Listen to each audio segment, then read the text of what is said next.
What is up, everybody? Z3KO Trinity here. I am doing a video game review. I know I usually do video game stuff on my other channel, but I thought for this channel I would do a review on the game. Since my other channel, I'm currently uploading all of my walkthrough. I have beaten this game completely, and I want to do a review on it and have that uploaded for you guys interested in South Park: The Fractured But Whole. Now I want to go off and say that I absolutely loved this game. Fell in love with the first game when it first came out. Absolutely laughed my ass off. Just everything about the first one was so perfect down to the T. And when they announced that this game was coming out, I was so freaking excited because they said that they weren't going to make another video game. And when I was watching E3 and that moment happened at the Ubisoft press conference where they released the trailer for the Fractured But Whole, I stood up and I clapped because the first game was just so absolutely breathtaking that we desperately needed another game. And that's where this one comes into play. This one takes place where there's superheroes. And the game literally begins with it still being in the Stick of Truth era, where they're still dressed up in their costumes and still fighting, but Cartman dresses up as the Coon, and he is supposedly going out to save the cat and going back in time. And that's the whole gist of this game, is time. In this game, your character develops a lot more of his anal abilities, is what I'll call them. And just it explores a lot more deeper story into your actual character's background. Now, as far as fun goes, is it fun? Yes. They upped the fighting style on it, makes you more mobile. You can hit someone and have them fly back into other objects or other allies of yours. And the combat system is just so much more better. It's what I think it is, because it allows you to be able to dodge in ways, it allows you to get out of attacks, sort of plan out your attacks a lot better. And I think that was a lot better than the first game. The first game was straight up, you have nowhere to go. You just gotta attack, be hit, attack, be hit. And this one gives you more freedom. But everyone knows that it's the cinematics that makes a good South Park game. Now, the cinematics in this game are absolutely spot on with the show, and it does go into full detail of the whole story really, really well. There are shaky moments that I thought that the game could have done a little better, but with that said, I still think that the story itself was absolutely incredible and very, very funny. But this game does have a few things that I find to be lacking. One, the summonings. Now, one of my favorite parts of the first game is the ability to summon a character. Let's take Mr. Slave, for example. You could be able to summon him, and he would show up and do an ultimate finishing move where he would, jump on top of him and slide him up his ass. And that was like a ultimate move of his. And you can do it once per fight. You can summon these people once per fight.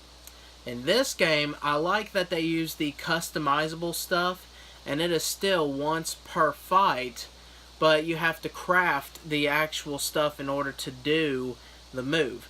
That part is not what's bothering me. What is bothering me is that in all the game, there's only 4 summons that you can do. I don't want to tell you what they are in case, of spoilers. I don't want to spoil nothing for you. But I felt out of the entire story of the Fractured But Whole, even from where the Stick of Truth ended up until today's time frame of the South Park show, I still think that they could have done a little bit better with their summoning. One in particular, there's one I kind of want to tell you, but I'll just say it this way. It's the cheesing one, where a certain character cheeses, and if you don't know what cheese is, it's where they inhale cat urine and get high off of it. And you know they go into the booby dimension. Well, when I did the ability, and I did not do the ability in my actual walkthrough, I did do it. However, after I done beat the game, I finally found how to get it. And once I did it, it was actually disappointing. I expected it to be a lot, I don't know, I just expected so much from that move. And when I actually did it, it didn't turn out to be hardly anything. And same thing with the other ones. I felt that, the other ones... Now, there is one, the very first one that you get, I will say that. It's easiest, the very first summoning that everyone will get in the game. I do feel that that's pretty spot on. But the rest of them, I don't really like. So I kind of wish that they would have done better, and I kind of wish that they would have done at least a little bit more. But I know what they're saying, you don't want to hit all 5 or 6 summons in one fight. They could limit it to 2, one of this and one of that, and then all of them are blanked out the rest of the fight. Because you don't want to just spam all of them and, it'd be an easy win. But that was lacking, and I thought that the other thing that was lacking in the game was the environmental findings, is the way I'll put it. Like in the first game, you found so much hidden Easter eggs and so much cool stuff, and you can go to billboards in the school and get a close-up look of everything on the billboard, and I just thought that little detail that was put in the game really made that game shine. This game does have hidden Easter eggs in it, but I felt that when I was playing this game, I wasn't that excited, and maybe it's because we have it all in the first game. I don't know if that's how, or the reason why I feel that way. I just was expecting to find a lot more cool stuff, and it turns out that I didn't really find anything. And in the first game, when I opened drawers, and it would pop up the stuff that were in the drawers that you can end up selling to get money or whatever. Whenever I found those items, I was like, oh, I remember that. Oh, I remember that. Member berry. Yeah, I remember that. But in this game, I never really paid attention. I just opened the door, a bunch of things will pop in the corner in blue, and I just never paid any attention to what they were.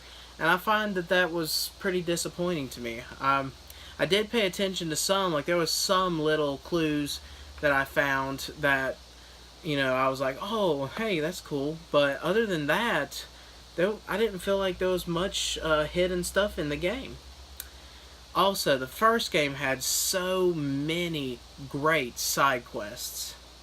I mean, you had your main story, but there were so many very good side quests in the first game. This game is lacking in side quests badly. Majority of the side quests in this game is consisting of finding 40 of this or finding 10 of this. There's only, I believe, I want to say 3 or 4 actual side quests that is up to standard in my book of the first game, and I kind of wish that there was more. And it seems like there's less in this game than there was the first game. I don't know if they were just... I mean, they've pushed the game back so long, I just thought that maybe we were going to get more. But with that said, there is DLC that's getting ready to come out with this game. So maybe we will get a lot more with the DLC.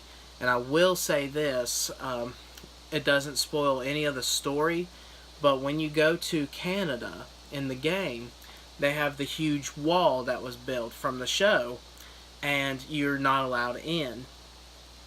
I feel like that's going to be the first DLC, is being able to break the wall and charge into Canada.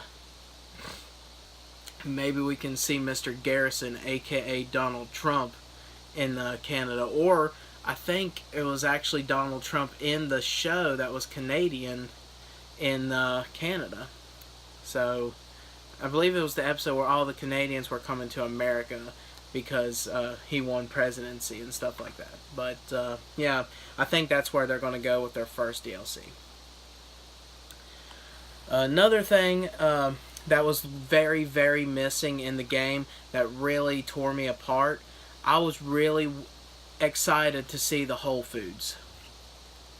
When I first bought this game, I was thinking about the Whole Foods episode where Stan's dad goes in there.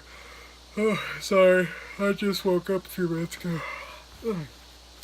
But in the episode, Stan's dad walks into the Whole Foods and he's like buying this really expensive stuff like filet mignon and red wine and all that stuff. And he goes to the counter and they're like, would you like to donate to feed the hungry children? And he goes, no. And he's like, oh, okay, there's your change, but you must pull the sandwich out of the starving girl's mouth.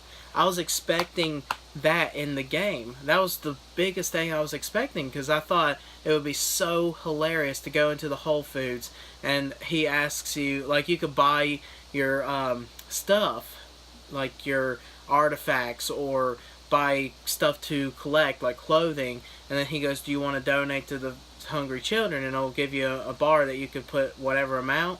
And it'd be funny if you put 0 and he starts, you know, messing with you like that. But if you put $1, he'll give you an actual shirt that says I paid $1 to feed the hungry. That was a very missed opportunity, and I don't know why they didn't put it in the game. That episode was way before this game came out. Very missed opportunity. So yeah, I was disappointed in that, and I'm a little bit disappointed with the Member Berries. Member Berries was such an incredible story that they had going on. And I know this whole last season so far, they haven't even mentioned the Member Berries again. So, when I was expecting like a boss fight with a giant Member Berry, to be honest. When I first started playing and I saw the Member Berries for the first time, I thought, oh, I wonder if we're going to get a boss fight with the Member Berry. And that's another thing. Boss fights. All the boss fights in this game were incredible, but I wanted more. And I know, Jacob, you can't have every single boss fight from the first episode of South Park to the last in this damn game. But there are so many people that I felt that deserved to be a boss fight instead of the ones they chose. So, I don't know. This is just my opinion, and I'm feeding you guys all the negativity. The positivity in this game is just the fun that you have playing it. The story is amazing. It'll make you like tear up with laughter. It is one of the best stories for South Park.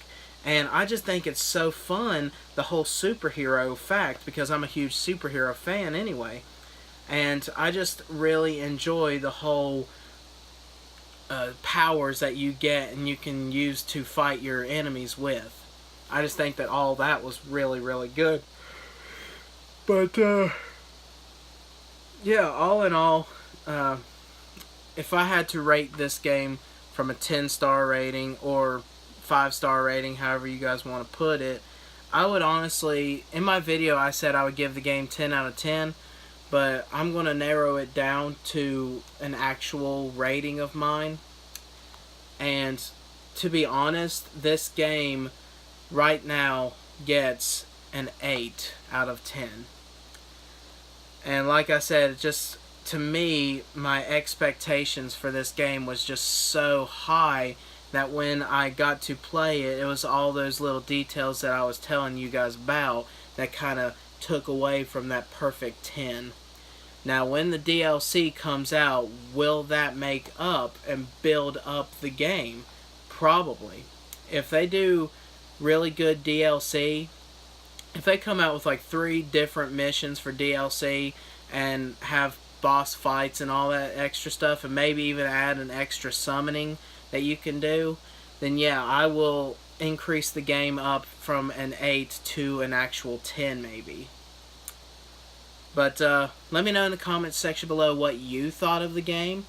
Let me know if you're planning on buying this game. If you're not a big South Park fan, then I wouldn't recommend buying the game at all. Basically, I know you don't have to be a South Park fan to buy the game. If you're new to South Park completely, I would advise you to play the Stick of Truth first, and then this one. But if you haven't watched South Park, then honestly, you're going to miss out on so many references to the show and so many hidden things that's not even funny. But yeah, all in all, I give it an 8 out of 10 for right now. I'm hoping that the DLC will increase that, and if they do plan on making another game, I don't really see it, but the way the secret ending after the credits made it seem that you could possibly do a third video game. Now, if you guys, I know you'll probably never watch my video, but if you do make a third game, take what I have said into thought, and because your first game was spot on. Like, everything about the Stick of Truth was so perfect. Like, I loved every moment of it. And this game, I loved every moment of it too. It's just, I felt that it was lacking. Like, sequels to games are supposed to have more than the first, right? So, yeah, I guess that's just how I feel. But all in all, such an amazing game. Glad I bought it, glad I got to beat it, and glad I got to do a full walkthrough for you guys. If you want to check out my walkthrough, I'll put a link in my other channel. My face will probably be right here for this channel, and my other channel will be like right here. And I'll even have a little video right here for you to click on to start my walkthrough. I'll have episode 1 right here. But yeah, that's my little review on South Park, The Fractured Asshole. And yeah. Oh, I will say this. My favorite character to play as after you've unlocked the whole roster, my favorite character that I played as was probably Mysterion, because he is such a badass in general. I'm so glad that they made Kenny more than just the kid who dies. So Mysterion is where he really thrives. But all in all, oh yeah, and the whole selfie thing, no. Just, you know, go back to having a friend request or whatever. But, oh, that's another thing I want to bring up. Your Super Buddy abilities, where you're going out into the environment. I know it's in the first game too, but it felt more of an actual job than it actually felt fun to do those. And also, I know there's probably nothing you could do about that. You just continue doing what you're doing with that. It's just I felt like it was more of a hassle after I beat the game, trying to get all the stuff unlocked and going out into the environment.